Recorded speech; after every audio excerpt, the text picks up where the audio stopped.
আল্লাহর নবী সাল্লাল্লাহু আলাইহি ওয়াসাল্লামের আদর্শ লক্ষ্য করেন। সিরাতের ছোট্ট একটা ঘটনা আপনাদেরকে শোনাই, যে ইহুদিরা নবী করিম সাল্লাল্লাহু আলাইহি ওয়াসাল্লামের জানি দুশমন ছিল। আল্লাহর নবীর মনের মধ্যে তাদের প্রতি এত বেশি দরদ ছিল, আহারে এই লোকটা যদি ঈমান না নিয়ে দুনিয়া থেকে বিদায় হয়ে যায় জাহান্নামে হবে।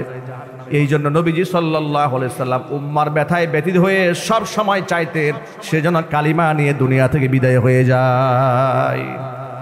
নবীজির ঘরে ঘরে মাঝে মাঝে যাওয়া আসা করতো এক জনৈক ইহুদি, বয়স খুব বেশি না, মধ্যবয়সী। তিনি শুনতে পেলেন, আল্লাহ নবী সাল্লাল্লাহু আলাইহি সাল্লাম শুনতে পেলেন তিনি দুরারোগ্য ব্যাধিতে আক্রান্ত, মৃত্যু শয্যায় শায়িত, বিছানায় কাতরাচ্ছে। নবী করিম সাল্লাল্লাহু আলাইহি ওয়াসাল্লাম এই সংবাদ শুনে দৌড়াইয়া তার বাড়িতে গেলেন। তিনি চিন্তা করলেন না ও তো ইহুদি, ও মরুক আর বাসুক, এটা আমার দেখার কিচ্ছু যায় আসে না। নবীজি এটা দেখেন নাই যেটা আমরা করি। আমাদের অবস্থা এই হয়েছে, কেউ মনে আঘাত নিয়ে না, কষ্ট নিয়েন না, আমাদের অবস্থা এই হয়েছে যে আমার দলের যদি সে অনুসারী না হয়, সে যদি আমার দলের না হয়, ও কি মরল না বাঁচলো না বিপদগ্রস্ত হলো, এটা দেখার দরকার নাই। এই আদর্শ, এই বাস্তবতা এই বাংলাদেশে আছে না? আপনারা সত্য হলে সত্য বলবেন, মিথ্যা হলে মিথ্যা বলবেন। এই আসাবিয়াত, এই স্বজনপ্রীতি এই দেশে এমন ভাবে দাঁড়িয়েছে, যদি আমার পীরের মুরিদ না হয়, সে যত হক্কানি হোক না কেন আর যত বিপদেই সে পড়ুক না কেন, এলাও হবে না। কথা বলেন ঠিক কিনা বলেন? কিংবা আমার রাজনৈতিক দলের লোক, আমার রাজনীতির বাহিরে যে যত বড় নামাজি হোক আর যত বড় আলেম হোক, সে যত বিপদগ্রস্তই হোক না কেন, আমার এটা নিয়ে কোনো মাথা ব্যথা নাই। বাস্তবতা আছে না নাই? আমি রাজনীতি একটা দল করি, ধরেন অবস্থা এই হয়েছে আমাদের আসাবিয়াত, যে আমার রাজনৈতিক নেতা তিনি যদি কুফরিও করেন, তিনি যদি শিরকিও করেন, তার বিরুদ্ধে কেউ যদি একটা শব্দ করে, তাহলে তার 14 গোষ্ঠী উদ্ধার করার জন্য আমি পাগল হয়ে যাব। কথা বলেন ঠিক কিনা? এবং এই কাজটা করেন খুব ইমানি দায়িত্ব নিয়া। মনে করেন আমি খুব ইমানি দায়িত্ব পালন করছি। ভাই, আপনি ইমানি দায়িত্ব পালন করছেন না, আপনি শাহওয়াতুন নফস, আপনি নিজের নফসের খাহেশ মেটাচ্ছেন, আপনি আল্লাহর জন্য করছেন না। আর আপনার এই আন্দোলন, আপনার এই চিন্তা চেতনা আপনাকে জান্নাতমুখী করবেন, আপনাকে জাহান্নামমুখী করে দেবে। কথা বলতে হবে ঠিক কিনা? এটা রাসূলের সিরাত নয়, এটা আল্লাহর নবীর আদর্শ নয়। আল্লাহর নবীর আদর্শ কি দেখেন? আল্লাহর হাবিবের আদর্শ হলো, ইহুদি অসুস্থ হয়ে গেছি, মুসলমানদের চরম শত্রু ইহুদি। সন্দেহ আছে আপনাদের?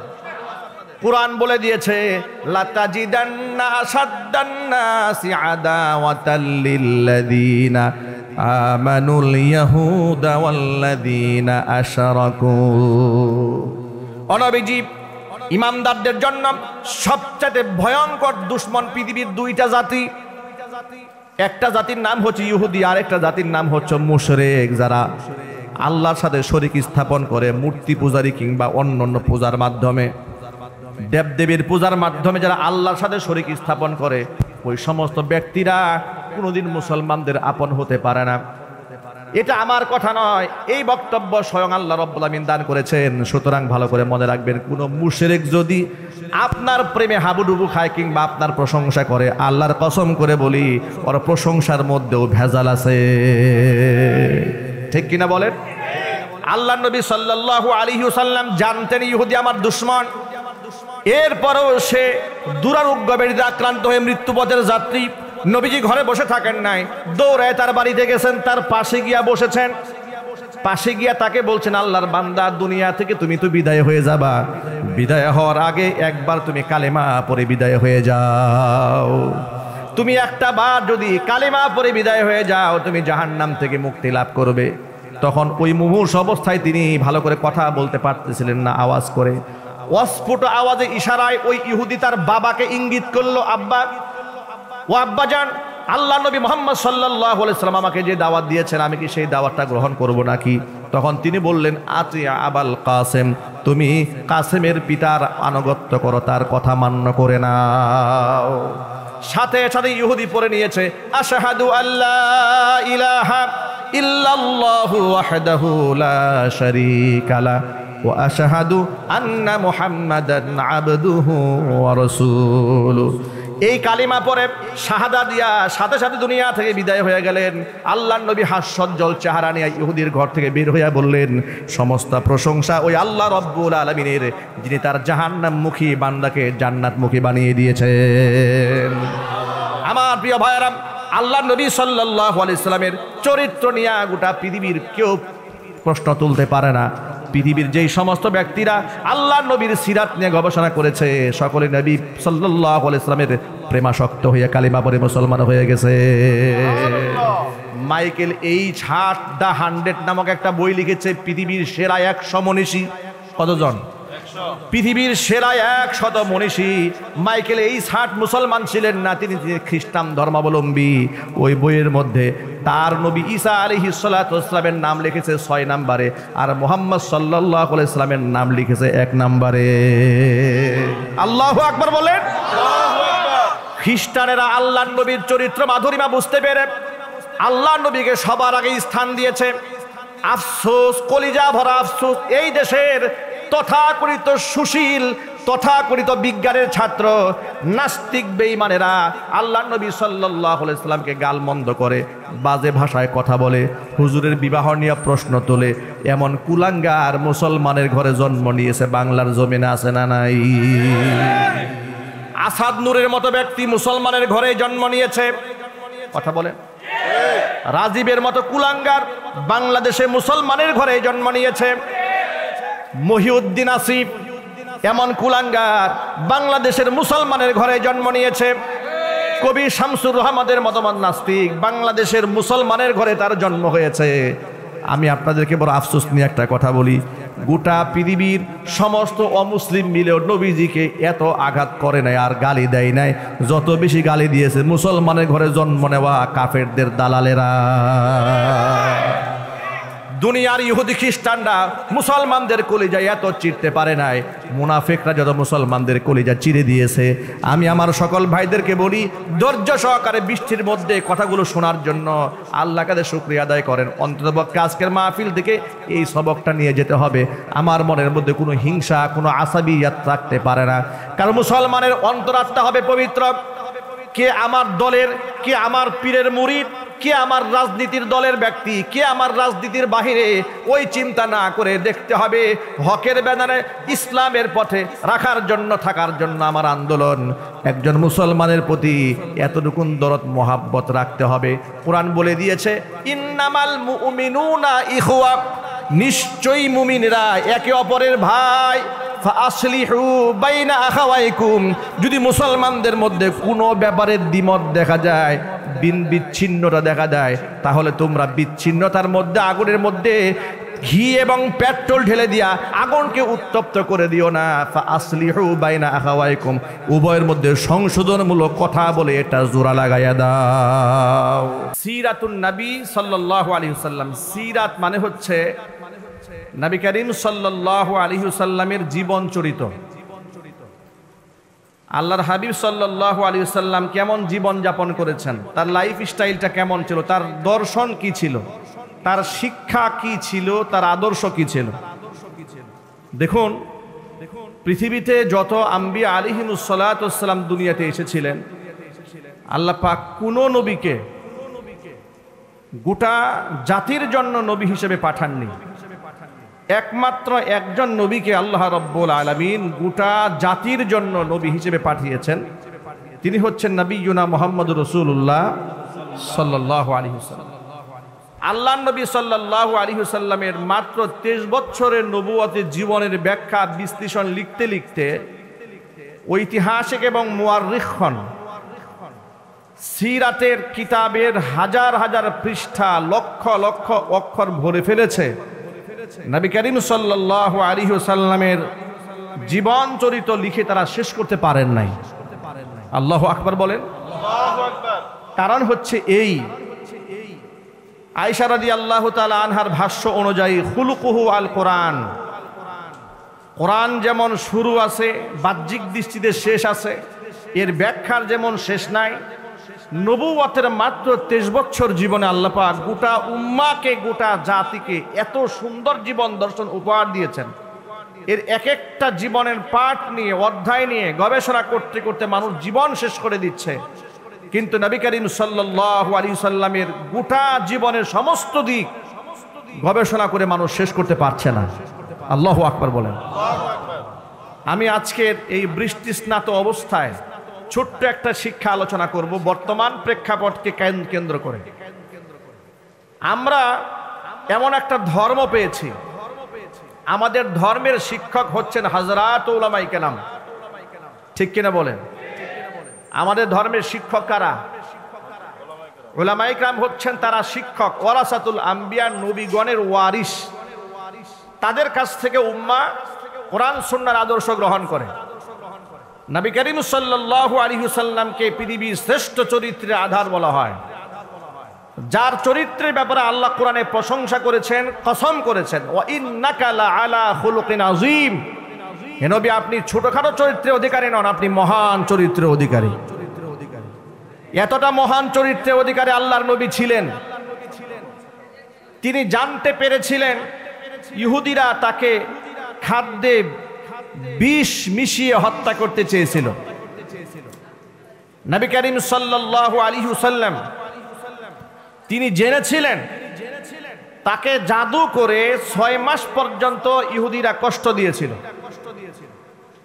স্বাভাবিক সেন্স আল্লাহর নবী সাল্লাল্লাহু আলাইহি ওয়াসাল্লামের 6 মাস ছিল না, অনেক কষ্ট পেতেন, স্মৃতি থেকে অনেক কথা ভুলে যেতেন অনেক কথা তিনি। কিন্তু তারা কারা করেছে তাদের নাম ও রাসূল জানতেন। জিবরিল মারফত 6 মাস পরে সূরা ফালাক, সূরা নাস নাজিল করে আল্লাহ পাক নবী করিম সাল্লাল্লাহু আলাইহি ওয়াসাল্লামের এই অসুখকে দূর করার ব্যবস্থা করেন।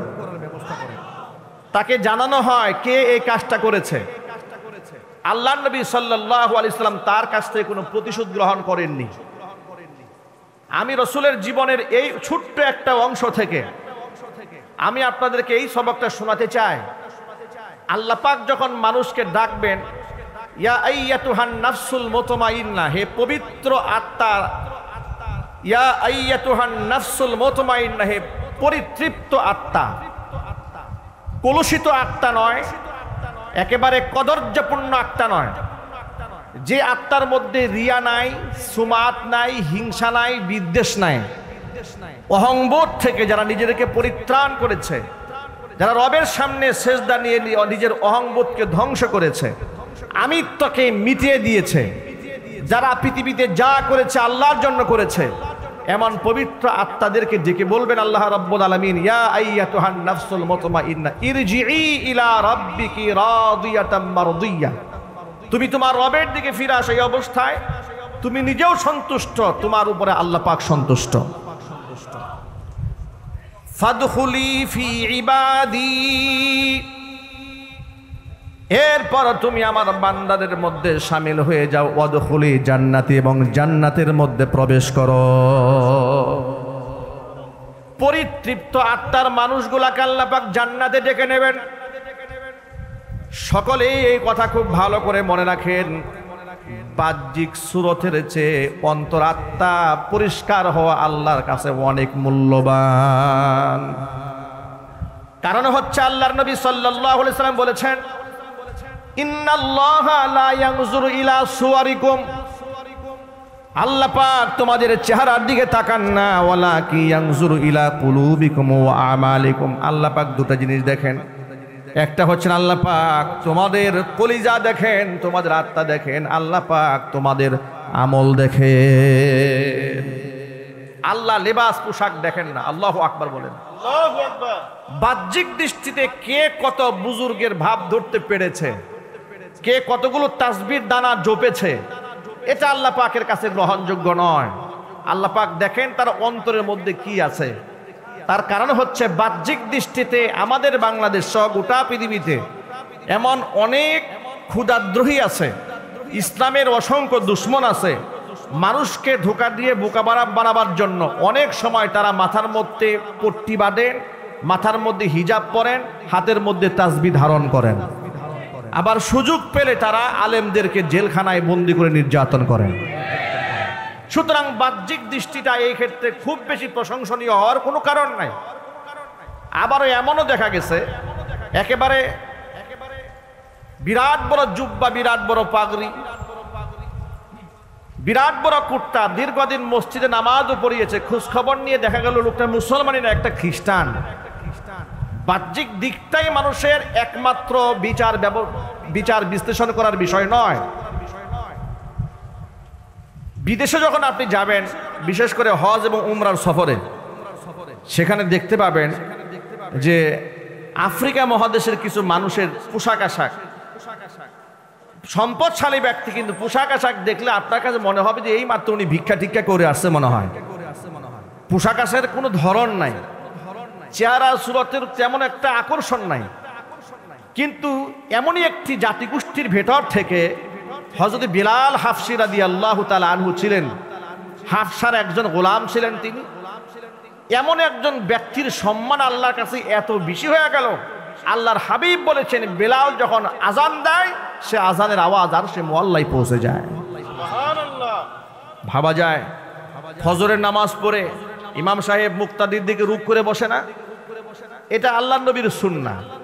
তিনি ফজরে এবং ইশায়, আসরে প্রায় নামাজের সুযোগ পেলেই মুক্তাদির দিকে রুখ করে বসতেন। রাতের বেলায় কোনো স্বপ্ন দেখলে সেই স্বপ্ন সাহাবীদের সামনে বিশ্লেষণ করতেন, আবার সাহাবায়ে কেরামকেও স্বপ্ন দেখলে রাসূলের কাছে তা শোনাতেন। ফজরের নামাজ শেষ করে আল্লাহর নবী বেলালকে ডেকে বলে, বেলাল তুমি এমন কি আমল করো, এমন স্পেশাল আমল তোমার কি আছে? বেলাল রাদিয়াল্লাহু তাআলা আনহু বলছেন, ও আল্লাহর নবী তেমন স্পেশাল আমল আমার কিছু নাই, আপনি যা বলেন তাই করি। তবে ব্যক্তিগতভাবে একটা আমল করার চেষ্টা করি, সেটা হলো আমার যখন জরুরতের প্রয়োজন হয়, জরুরত সারার পরে আমি ওযু করি, আর ওযু করে আমি কখনো নাপাক থাকি না, ওযু করে তাহিয়াতুল ওযু 2 রাকাত নামাজ আদায় করি। এই আমলটা আমি সব সময় করি। আল্লাহর হাবিব সাল্লাল্লাহু আলাইহি ওয়াসাল্লাম বলেন, বেলাল আমলটা তুমি ছেড়ে দিও না। গত রজনীতে আমি স্বপ্ন যুগে দেখেছি আমি জান্নাতের মধ্যে হাঁটতেছিলাম, আর আমার সামনে সামনে একজন ব্যক্তি হাঁটতেছে, আর আমার সামনে যে হাঁটতেছিল সেই ব্যক্তি আর কেউ নয়, সে হচ্ছে আমার সাহাবী বেলাল। কদ সামি'তু দাফা নালাইকা ফিল জান্নাহ, এ বেলাল আমি জান্নাতে তোমার 2 পাদুকার আওয়াজ শুনতে পেয়েছি। আল্লাহু আকবার। সামি'তু দাফা নালাইক ফিল জান্নাহ, বেহেশতে আমি তোমার পাদুকার আওয়াজ শুনতে পেয়েছি। আল্লাহু আকবার বলেন। আপনি পোশাক দিয়া, চেহারা দিয়া আল্লাহর কাছে দামি হতে পারবেন না, আমরা কেউ দামি হতে পারবো না। ইন্না আকরামাকুম ইনদাল্লাহি আতকাকুম, আল্লাহর কাছে সবচেয়ে সম্মানিত ব্যক্তি যার অন্তর যত পরিশুদ্ধ। জোরে কোন সুবহানাল্লাহ। ইসলামটাকে বুঝতে হলে আমাদের কিভাবে বুঝতে হবে? নবী করিম সাল্লাল্লাহু আলাইহি ওয়াসাল্লাম সত্য দ্বীনের মাপকাঠি হিসেবে কোরআন এবং সুন্নাহ আমাদের মাঝে রেখে গেছেন। আল্লাহর হাবিব বলেছেন, ইন্না হাযাল কুরআনা সাবাবুন, কোরআন হচ্ছে এমন একটা রশি, তরফুহু বিআইদিল্লাহি ওয়া তরফুহু বিআইদিকুম। সাহাবীরা শোনো, কোরআন এমন একটা রশি যে রশির এক মাথা আল্লাহর হাতে, আরেক মাথা বান্দা তোমাদের হাতে। আল্লাহু আকবার বলেন তো। আচ্ছা, আপনাদেরকে সহজে বোঝাবার জন্য একটা কথা বলি। ধরুন একজন ব্যক্তি যিনি পথ চেনেন, তিনি সামনে চলছেন, খুব অন্ধকার, ডানে বামে চিপা অনেক গলি আছে, রাস্তা আছে, কিন্তু লাইট না থাকার কারণে পেছনে যারা আছে তাদের কাছে লাইট নাই, আলো নাই। আলো না থাকার কারণে তারা যেন বিপদগামী না হয়ে যায়, এই জন্য সবার সামনে যিনি আছেন, যার হাতে টর্চ লাইট আছে, তিনি একটা বুদ্ধি অবলম্বন করলেন। সে বুদ্ধি হচ্ছে এই যে আমি একটা লম্বা রশি নেই, এই রশি আমার হাতে থাকবে আগাটা, আর পুরা রশি লম্বা পেছন পর্যন্ত যত বড় থাকবে, প্রত্যেকটা মানুষ এই রশিগুলাকে ধরে রাখবে। এর দ্বারা কি হবে? রাতের আধারে আমি যেদিকেই যাই না কেন, ডানে বামে ইউটার্ন নিয়ে এইদিকে যাই সেদিকে যাই, রশি যতক্ষণ পর্যন্ত ধরে রাখবে, অন্তত পক্ষে সঠিক গন্তব্য পৌঁছার ক্ষেত্রে তার পেছনের, সবার পেছনের ব্যক্তির আর কোনো টেনশন থাকবে না। কথা বলেন না, ঠিক কিনা বলেন? সবার আগে যিনি আছেন তিনি যেমন সঠিক গন্তব্যে পৌঁছবেন, সবার পেছনে যিনি আছেন তিনিও যদি কষ্ট করে এই রশিটা একটুখানি ধরে রাখতে পারে, তিনিও সঠিক গন্তব্যে পৌঁছে যাবেন। আল্লাহ নবী সাল্লাল্লাহু আলাইহি সাল্লাম বললেন এই সঠিক রশিটার নাম হচ্ছে কোরআন। চিল্লা এখন আল্লাহু আকবার। আল্লাহ নবী বলেন ইন্না হাদাল কুরআনা সাবাবুন, কোরআন হচ্ছে আমার একটা রশি, তরফুহু বিআইদিল্লাহি ওয়া তরফুহু বিআইদিকুম, এর এক মাথা আল্লাহর হাতে আর এক মাথা বান্দা তোমাদের হাতে। লাং তাদিল্লু, সত্য পথ থেকে কশ্চিন কালেও তোমরা বিপদগামী হবে না, মানে পথ হারিয়ে ফেলবে না। ওয়ালাং তাহলিকু, তোমরা ধ্বংস হবে না। লাং তাহলিকু ওয়ালাং তাদিল্লু, কশ্চিন কালেও পথ হারাবে না, তোমরা ধ্বংস হবে না। মা তামাসসাকতুম বিহিমা, যতক্ষণ পর্যন্ত রশিটাকে শক্তভাবে আঁকড়ায় ধরে রাখবে। জোরে কোরআন সুবহানাল্লাহ। এই জন্য সেই কোরআন, সেই রশিটা আঁকড়ায় ধরার জন্য কোরআন জানার দরকার আছে না নাই? আর একটু জোরে বলেন। এর কোরআনই যদি আপনি না জানেন তো ধরবেনটা কি? এখন আমার দেশের লোকেরা কোরআন না ধরে, তারা ধরে একটা রশি ধরে, কিন্তু সঠিক রশি না থাকার কারণে, চেইন সঠিকটা না থাকার কারণে অনেক সময় শিক্ষক চিনতে ভুল করে। এমন শিক্ষক ধরে যে শিক্ষক নিজের কাছেই টর্চ লাইট নাই, নিজেই চলতে পারে না সঠিক পথে, তার পেছনে জাতিকে কি শিক্ষা দেবে? কথা বলেন, ঠিক কিনা বলেন? আমার দেশে হক্কানি পীর যেমন আছে, অনুরূপভাবে আমাদের দেশে এমন ভণ্ড পীর আছে যারা মানুষকে কোরআন সুন্নাহর শিক্ষা দেবে দূরের কথা, কোরআন সুন্নাহর সঠিক ব্যাখ্যা সে নিজেও জানে না। আমি কি ভুল বলেছি? এমন পীরও আছে বিশুদ্ধ কোরআন তেলাওয়াত জানে না, হাদিসের ইবারত পড়তে জানে না, হাদিসের মর্ম মানি বুঝে না, মন গড়া কথাবার্তা বলে, মন গড়া ব্যাখ্যা করে। এইরকম লোক এই সমাজে আছে না নাই? এখন আপনি বলেন, তার নিজের হাতে টর্চ লাইট নাই, মুরিদ যদি এই পীরের রশি ধরে, কি জান্নাতের দিকে যাবে নাকি জাহান্নামের দিকে যাবে? জাহান্নামের দিকে যাবে। এই জন্য কোরআন সুন্নাহ হচ্ছে মানদণ্ড। কোরআন সুন্নাহর মানদণ্ডে যিনি উত্তীর্ণ হতে পেরেছেন তার হাতে টর্চ লাইট আছে, তিনি আপনাকে সঠিক গন্তব্যে পৌঁছে দিতে পারবেন। সুতরাং যার হাতে কোরআন সুন্নাহর লাইট নাই, কোরআন সুন্নাহর প্রকৃত ইলম নাই, তাকে মানদণ্ড মানার কোনো সুযোগও ইসলামে নাই। দেখেন আমাদের মধ্যে এমন আসাবিয়াত গালেব, এই দেশের মানুষেরা এমন যে পীর যদি জাহান্নামে যায় আমিও জাহান্নামে যেতে প্রস্তুত। এই লোক আছে না নাই সমাজে? এমন অন্ধ, পীর কুফুরি করলেও ঠিক আছে, পীর বাতিল করলেও ঠিক আছে, হক বললেও ঠিক, ব্যাঠিক বললেও ঠিক। এটাকে বলা হয় কোরআনের ভাষায় ইত্তাখাযু আহবারহুম ওয়া রুহবানাহুম আরবাবাম মিন দুনিল্লাহ। যে কাজটা করে ইহুদি আর খ্রিস্টানরা ধ্বংস হয়ে গিয়েছিল, কোরআন বলছে ইত্তাখাযু আহবারহুম ওয়া রুহবানাহুম, তারা তাদের ধর্মযাজকদেরকে গ্রহণ করেছিল আরবাবাম মিন দুনিল্লাহ, আল্লাহকে বাদ দিয়া রব বানিয়ে বসেছিল তাদের ধর্মযাজকদেরকে। আমি আল্লাহ কি বলেছি, আমার রাসূলকে বলেছে তা দেখতো না, দেখতো তাদের ধর্মগুরু কি বলেছে। এই কারণে ইহুদি আর খ্রিস্টানরা ধ্বংস হয়ে গিয়েছে। সুতরাং আমরা এখানে যারা আছি, আমাদের জন্য মূল বক্তব্য হচ্ছে কোরআন এবং সুন্নাহর মানদণ্ডে যারা উত্তীর্ণ আমরা তাদেরকেই মান্য করব। আমরা বলি ইনশাআল্লাহ, বলেন না ইনশাআল্লাহ? আত্মশুদ্ধিমূলক কাজ যদি আমাদের না হয়, বাহ্যিক আমল দিয়ে আমাদের কোনো ফায়দা হবে না।